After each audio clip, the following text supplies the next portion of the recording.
Hello and welcome to Cucina Pazzo. Tonight we're going to be making chicken and turkey meatballs. That's right, chicken and turkey. They're going to be somewhat heart healthy and they're going to be low carb, and we're going to get right into the ingredients. I'm going to pan you down here. So I've got 2 pounds of ground turkey going into the pot. Okay. We have, this is chicken sausage by Isernio's.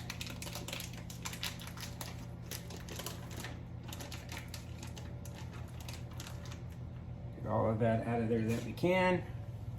So this is 2 pounds as well. Each one of these rounds is called is a pound a piece. So we've got 2 pounds and 2 pounds, right? So give our hands a quick rinse here. We'll keep going.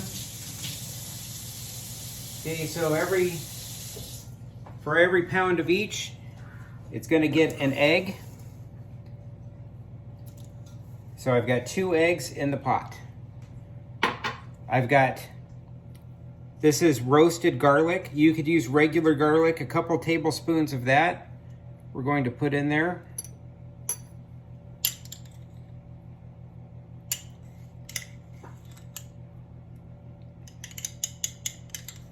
So you guys might make it a little bit differently. This is how I make it. Never had anybody complain about my meatballs. So, and you could totally change out the quantities that are in there.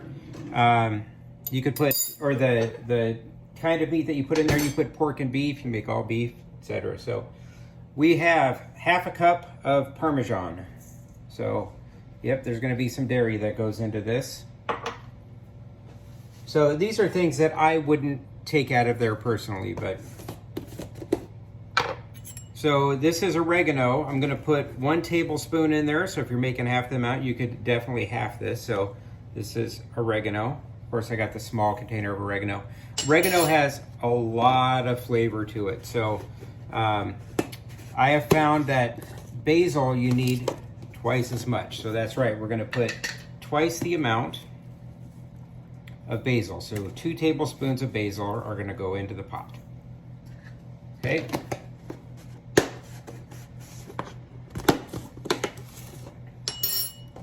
We've got, I am going to put a little bit more garlic in there. We're going to put a teaspoon of garlic powder in there. Teaspoon of garlic powder. We're going to put a teaspoon of onion powder.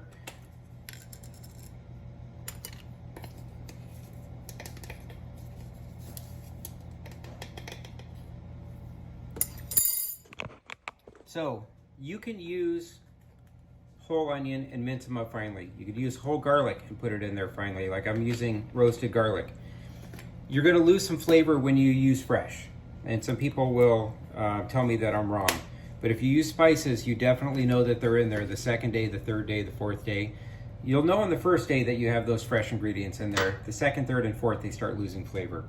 My opinion, sticking to it. So, all right, so for some of the secrets, I have 1 cup of ricotta, so half a cup for every 2 pounds that are in there. So this is gonna go in there like so.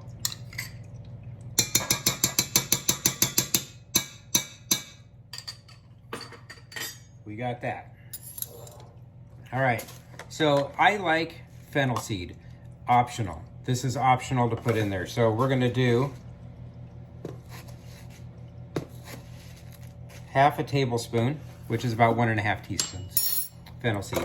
So I'm gonna pan you down here so you can see what I'm gonna do here. I've got my little stone bowl here. I'm drawing a blank on what this is called right now. So, and I also have rosemary. So that's about 1.5 to 2 teaspoons of that too. So this is harder to break up to put in there. So we're gonna, that's a pestle. So this is my pestle. So just around in a circle, we're gonna grind these up. It'll help the formation of the meatballs, the more ground that these are, and the more flavor distribution that you're getting in there. So I'm actually not pressing very hard, but I am pressing down on this. So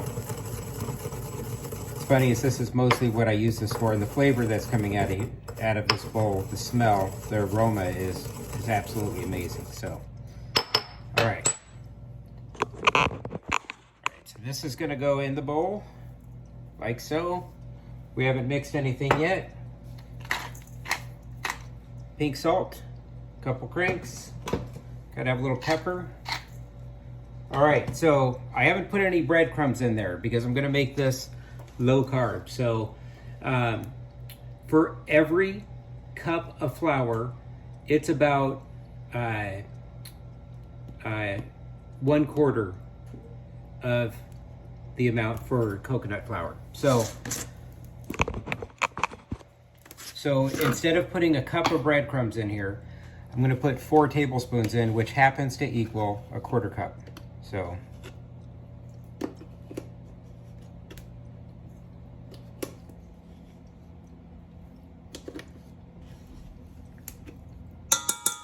all right, I'm gonna go to the mixer. This is what I'm gonna use. I remember the days where I used to have to mix this by hand, but this is the blade that I'm gonna use to mix this up, and I will be back. All right, we got our oven heated to 400 degrees. Mine's convection, so yours will be 425. We've got 2 pans that have foil, and I've sprayed them with pan spray, with this avocado spray. Down below here, I have a baking mat. Normally, I would just put these right on the tray and kind of roll them as I'm going, but I'm gonna show you what I'm gonna do here. So we are gonna need a little bit of water.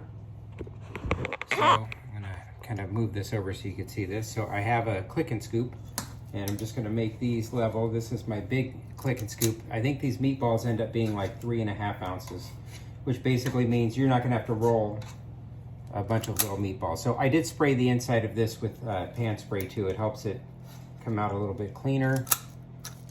So, like so. And these are gonna cook in the oven.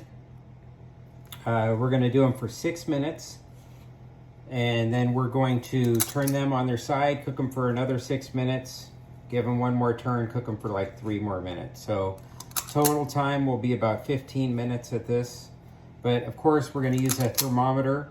And being as this is all poultry, you want this to be done at 165 degrees minimum. And that's ideal to pull these out at that temperature. So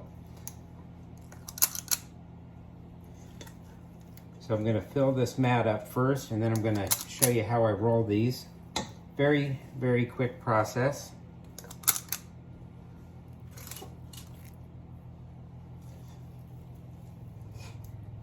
I think I first got these scoops when my kids would announce to their brothers that they had more than them. And so I'm like, no, you didn't. It's all about the click and scoop. So if you take this water that we have here, right?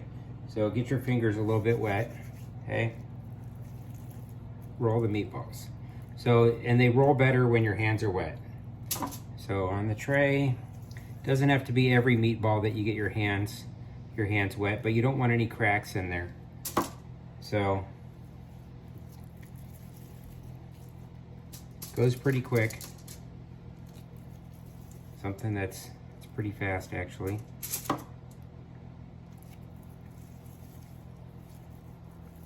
So, and you can kind of tell if they're sticking to your hands. It'll feel like you need to roll them just a little bit more. So see, there's a crack. You don't want cracks. So cracks means that they're going to split when you cook them. So you want to leave some room on your tray. So I don't know if you can see the tray. You want to leave some room between them that so that you get airflow, especially if you're using a convection oven like me. I'm a little bit spoiled when it comes to this oven. So the water is cold tap water, nothing fancy smancy. We're not building rockets, we're making meatballs. So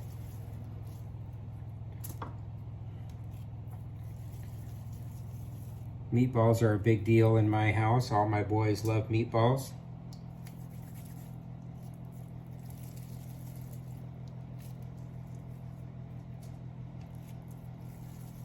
I would say this is probably pretty close to half, and I'm getting 15, so I should get about 30 meatballs or so. Might even get a couple more, but we'll see. All right, we will be back. All right, the timer just went off, and it's time to flip these. So let's get a little flipper. And you can just roll them on their side. Might be easier to do by hand.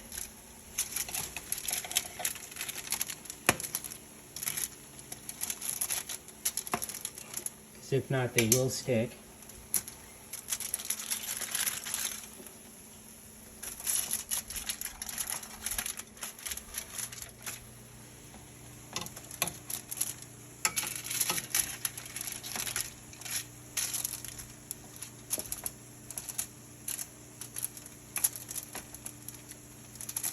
Alright, I'll be back.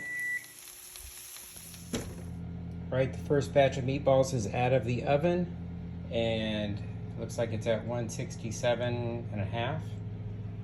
So always check from one of the middle ones that's on there. So hard to get this off with one hand. So let them rest before you eat them, and enjoy. So